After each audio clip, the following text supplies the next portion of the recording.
Hi, hello, this is Saila. Welcome back to Vibrant. Chennai international film festival Sai Pallavi Vijay Sethupathi అదరగొట్టేశారు.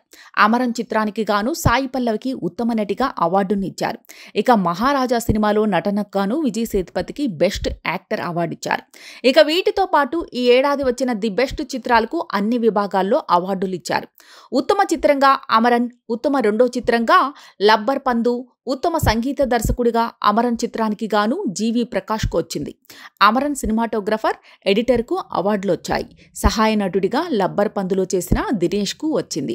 Vettaiyan మూవీలో దుషారా పాత్రకి గాను ఉత్తమ సహాయ నటిగా అవార్డు వచ్చింది. వాలై మూవీలో నటించిన బాల నటుడైన పొన్వేల్కి బెస్ట్ యాక్టర్ అవార్డు వచ్చింది.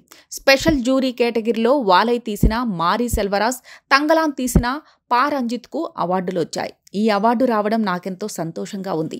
ఈ ఏడాది ఎన్నో గొప్ప చిత్రాలు వచ్చాయి. ఎంతో పోటీ ఉన్నా కూడా నాకు ఈ అవార్డు వచ్చింది. నాకు చాలా ఆనందంగా ఉంది. ముకుంద్ కుటుంబ సభ్యులు, ఆయన భార్య చూపించిన ప్రేమ, ఇచ్చిన సపోర్ట్ వల్లే అంతా బాగా నటించగలిగాను. అభిమానుల ప్రేమ వల్లే ఈ అవార్డు వచ్చింది. దేశం కోసం ప్రాణాలు అర్పించే ఓ జవాన్ కథ ఇది. ఈ కథను అందరూ కలిసి సక్సెస్ చేశారు. రాజ్ కుమార్ వంటి దర్శకులే ఇలాంటి కథల్ని అందరికీ అందించగలరు అని సాయి పల్లవి చెప్పుకొచ్చింది. అమరన్ సినిమా కోలీవుడ్లో దుమ్ము లేపిన సంగతి తెలిసిందే. టాలీవుడ్లోనూ అమరన్ బ్లాక్ బస్టర్ అయింది. అమరన్ సినిమా వరల్డ్ వైడ్గా 300 కోట్లకు పైగా కలెక్ట్ చేసి శివకార్తికేయన్ స్టార్డమ్ మార్కెట్ను పెంచేసింది.